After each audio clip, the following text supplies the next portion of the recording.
What's going on, guys? It's your boy Sonicster, back at it again with another video. Now before I get into the video here, I just wanted to ask you guys, if you like this video, please remember to like and subscribe, and also turn on that post notifications bell, that way you never miss a video. And with that out of the way, let's just jump right into this video. Okay, so for those of you who don't know me or haven't seen any of my videos before, you need to know that I love anime. I mean, just to name a few, some of my personal favorite animes are One Punch Man, One Piece, My Hero Academia, Mob Psycho 100, the list goes on. It's great, anime is spectacular. So a while ago I kind of thought it would be a good idea for my channel if I were to combine my two favorite things, Sonic and anime. And that combination kind of turned into a series which I call What If Sonic Was Shonen Jump. And with you today, I am finally going to be able to present to you part 3. Like parts 1 and 2, I have a lot of stuff to talk about here, but I'm going to keep it in a limited amount of time, so without any further introduction, let's get right on in. Alright, so the first thing we're going to do here is we're going to set the scene. Now, we already know, like I said earlier, it's going to be a Shonen Jump manga, but to be more specific, it's going to be a weekly Shonen Jump manga, meaning we're going to get new chapters every single week. Most shonen manga like My Hero and One Piece normally drop on Sundays, so I'd expect it to be also on Sundays as well for the Sonic the Hedgehog Shonen Jump manga. Also, just as a reminder, the Sonic Shonen Jump manga would be taking the place of the Sonic the Hedgehog video games, meaning we wouldn't get stuff like Sonic 1, Sonic 2, Sonic 3, and so on and so forth. And with that being said, the Sonic the Hedgehog manga would release the exact same time the video games would in 1991.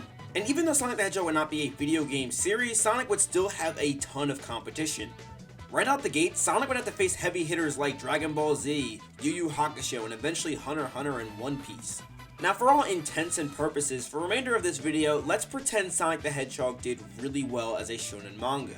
Let's say, for example, Sonic the Hedgehog's putting up numbers like Dragon Ball and One Piece. Along those lines, maybe he can be considered in the top big 3. But anyway, now that the scene is completely set, I want to move on to talking about some of the possible arcs we might see.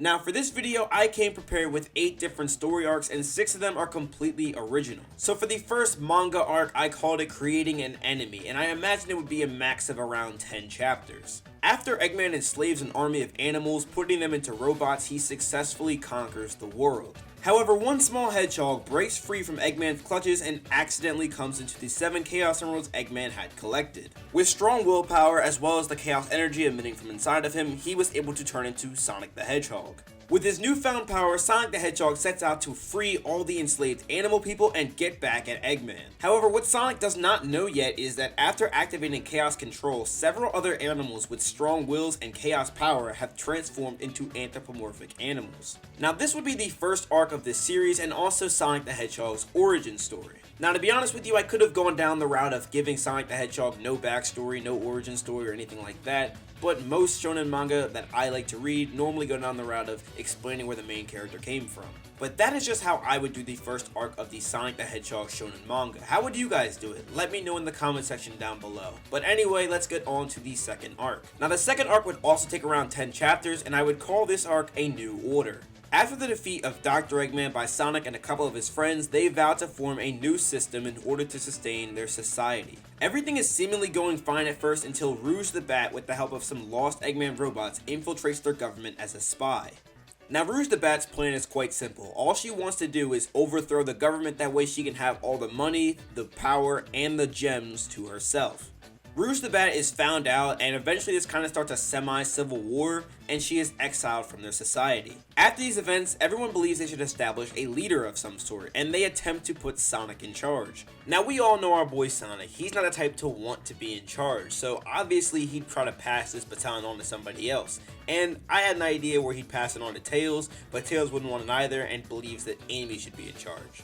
Everyone seems to agree, and Amy is the new leader of their society. Now when I say leader, I mean like Amy is in charge of like a resistance type thing, sort of like how Knuckles was in charge of the resistance in Sonic Forces. But anyway, moving on to the next arc, it should be the Sonic Adventure arc, and I was thinking it'd be around 30 chapters or so. Now obviously it'd be a loose retelling of the story of Sonic Adventure, but of course I made a few small changes. Firstly, I believe that Chaos should be the creator of the Master Emerald as well as the Chaos Emeralds. Now I have it this way because I really wanted the Emeralds to have some sort of backstory, and I think this was the best way to do it considering that Chaos was the first protector of these Emeralds.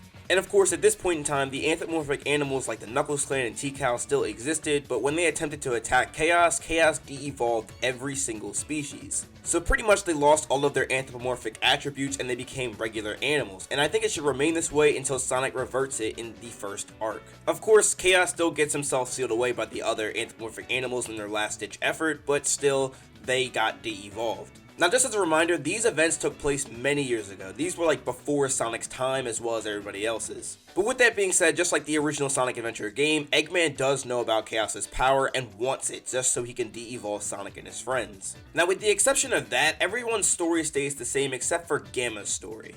Now in Sonic Adventure 1, Gamma betrays Eggman and defeats every single E-Series robot. However, I made a small change, and instead of defeating every single E-Series robot, I wanted him to fail to E101 Mark II. And when I say fail, I mean that Gamma doesn't even get a chance to fight him because E101 Mark II decides to flee the scene as soon as he sees all of his other E-Series robots get destroyed. Basically what I'm saying is, Gamma doesn't even get a chance to fight E101 Mark II.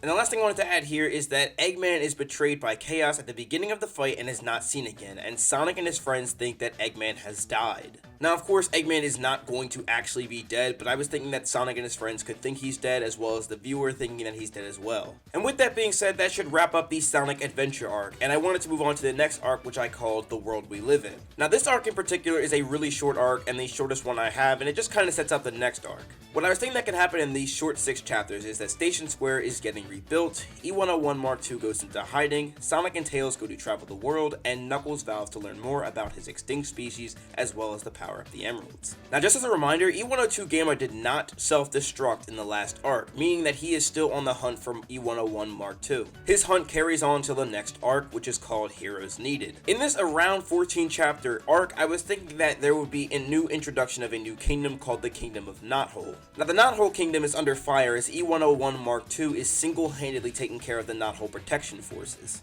Outwitted and outmatched, Sally Acorn, the princess of Knothole, is forced by E101 Mark II to make a choice. Number 1, watch as E101 Mark II destroys her colony, or number 2, Mark II will be throned as the new leader of their colony. With her troops defeated and her hands tied, she chooses the latter instead of the former. Now as I said before, E102 Gamma is still feeling as though his mission is incomplete, as he's hunting for E101.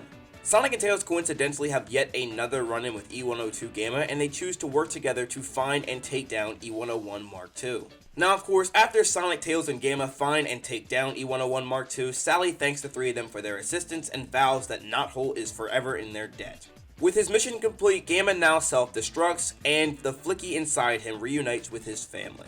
After his self-destruction, Sonic and Tails take the remains of Gamma's parts, hoping they can make him a potential ally in the future. And with all that said and done, that should end the arc of Heroes Needed, and the next arc that follows would be the Sonic Adventure 2 arc. Now much like the Sonic Adventure arc, I made very few changes to the Sonic Adventure 2 arc. Now initially in Sonic Adventure 2, Shadow was supposed to die, but instead of him dying in this, I was thinking that he just falls into a deep state of unconsciousness. Eggman later manages to find Shadow in an unconscious state and decides to keep him secretly hidden from everybody else. And lastly, Sonic, Tails, Knuckles, and Amy decide to forgive Rouge for what happened in the New Order arc. So after this arc, there is a minor time skip of about 3 months. During that time skip, the characters become a lot stronger, learning new transformations and abilities, which I'll talk about later in the video. But the next arc I had in mind is the Carbon Copy arc, which takes around 10 chapters. At the beginning of this arc, Eggman reminisces about how Shadow was able to put up a great fight against Sonic and finds new hope that Sonic can actually truly be defeated. With Shadow unconscious, Eggman decides that he should create a new being known as Metal Sonic. Once Eggman finished and attempted to run a beta test on Metal Sonic, Metal was found out to be a faulty creation as he betrays Dr. Eggman. Eggman attempts to destroy Metal Sonic with his other robots, but this attempt fails, and he's forced to flee from his own lab.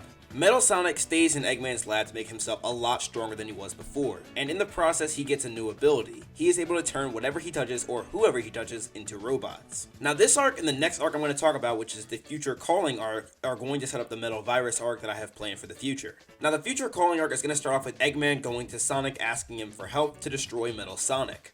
Sonic thinks that this is a trap from Eggman, so he does not agree to go. Sonic not agreeing to go leaves Eggman feeling hopeless and angry, so he decides to go into hiding so he can build something that can actually beat Metal Sonic.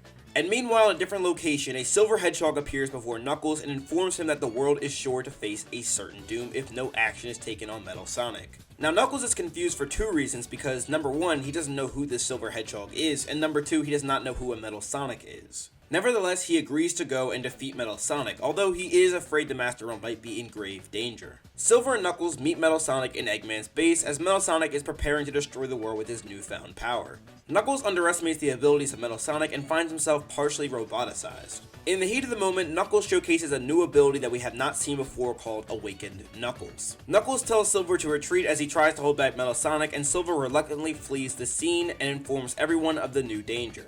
And with that arc out of the way, those are all the arcs I wanted to present in today's video. Now, of course, these are my own original arcs for the Sonic Shonen manga. If you guys have any other thoughts or ideas, drop them in the comment section down below. But anyway, with arcs out of the way, I want to talk about some of the unaddressed issues regarding a Sonic Shonen manga. Firstly, I want to talk about romances. Sally and Amy both like Sonic, but Sonic should not express any interest in them. I also thought that Rouge and Knuckles would both like each other, but neither of them are going to make a move. And the final romance I have here is Vector and Vanilla. Now, we've seen this relationship hinted at in Sonic X as well as other media. I also think it'd be pretty cool if later down the line there was like a mini arc where Cream tests Vector to see if he would be good for her mother. It would be a very short arc where it's primarily just comedic relief. But moving away from romances, I want to talk about the plot and other sorts of small details. Firstly, time skips will definitely happen, but they will be minuscule. The characters will not be aging, especially in appearance. If I'm being honest with you, the last thing I really want to see here is Baby Sonic, Teen Sonic, and Adult Sonic. I think it worked well with Naruto, but not here. And also, when the manga ends, I was just thinking the manga ends. There's no evolution or anything along those lines. It'll just end with the core group. And speaking of which, like I said in this part and parts before this one, characters can and will die. Nobody in the main group will die though, but if they do, they can be brought back. Again, having characters like Tails die is just so wrong and so awkward. It would also be cool to see some characters we haven't seen in a while, like Cosmo and Dark Oak, and some IDW characters as well, like Tangle and Whisper. And then of course there'll be plenty of new characters as well. But moving on, I want to talk about some of the abilities I gave some of these characters. So for Sonic, I gave him 2 new abilities, and one of them is called Dark Supersonic. Now Sonic learns his ability from using both the positive and negative energy from the Chaos Emeralds. Another form I gave Sonic is called Limit Breaker. Now Sonic achieves Limit Breaker when he is either filled with a overwhelmingly positive or negative emotion. With this ability, his movements are much quicker and stronger, and also he is invincible for a short period of time. I also gave Shadow and Knuckles 1 new transformation each. Now Shadow has the ability of Chaos Shadow. Chaos Shadow is very similar to Dark Sonic, where he uses the negative energy of the Chaos Emeralds. And the Knuckles form that I mentioned earlier is called Awakened Knuckles. Knuckles is able to use his Awakened form at any time he wants to because he has a strong connection to the Master Emerald. The Chaos Energy is already inside of him. However, the further away from the Master Emerald he is, the shorter the time he can use it. I think it'd be pretty cool if only Knuckles is able to use this form because of how much time he spends guarding the Master Emerald. And with that out of the way, I kind of thought of some cool manga spin-off series like the Chaotix Trials. In the Chaotix Trials, I think it'd be pretty cool if the Chaotix were to investigate a series of missing person cases throughout Mobius. Now, since the Chaotix didn't get a whole lot of screen time in the actual manga, I think it'd be pretty cool if they had their own little series, that way they can be shown at least in some form. If you guys have any other spin-off series or transformation ideas, drop them in the comment section down below. But anyway, moving on, let's talk about the Sonic the Hedgehog Shonen Jump anime. Now, in an earlier part of What If Sonic was Shonen Jump, I was going off the assumption that somehow TMS would still work on the Sonic the Hedgehog Shonen anime. I honestly don't know why I made that assumption, but either way, I actually think it'd be much better if Studio Wit did the animation. Now, if you don't know Studio Wit, they did the earlier seasons of Attack on Titan as well as the Sonic Riders opening. Now, as for voice actors, my ideal cast definitely has to be the 4Kids group. I grew up on Sonic X 4Kids, so these were definitely my go-to group. If you guys think of someone else, let me know in the comment section down below who you'd like to be voice acting these characters. But anyway, I want to talk about the final category, which is video games. Sonic the Hedgehog, even though he's not a video game character, would still be getting video games. If Sonic were shonen, he'd definitely be getting games developed by Bandai Namco, CyberConnect 2, or Omega Force. I'm not 100% sure why, but a lot of anime, especially shonen anime, get games developed by these 3 developers. But either way, we'd most likely be seeing fighting gameplay, or Dynasty Warriors gameplay, or open world action RPG games. Basically what I'm saying is, games would be very similar to the likes of Naruto Storm, My Hero One's Justice, One Piece Pirate Warriors, and Dragon Ball Z Kakarot. We would also see Sonic in games like Jump Force. Now, like I said earlier, let's just say for the sakes of this video that Sonic the Hedgehog is a heavy-hitting shonen manga and anime. Let's just say for this video, Sonic got so big that he was part of the big 3 for Shonen Jump manga. If this were the case, Sonic would have 6 playable characters in Jump Force: Sonic, Shadow, Tails, Knuckles, Eggman, and a DLC character of potentially Silver. But if you guys have any other characters that you would put in there, let me know in the comment section down below. But anyway, with that all said and done, that covers everything I wanted to talk about in What If Sonic Was Shonen Jump Part 3. And as usual, if you guys like this video, please remember to like and subscribe. Thank you guys so much for sticking around to the end, and if you guys want to see more Shonen Sonic videos or more Shonen videos at all, let me know in the comment section down below because I am always open to talk about anime.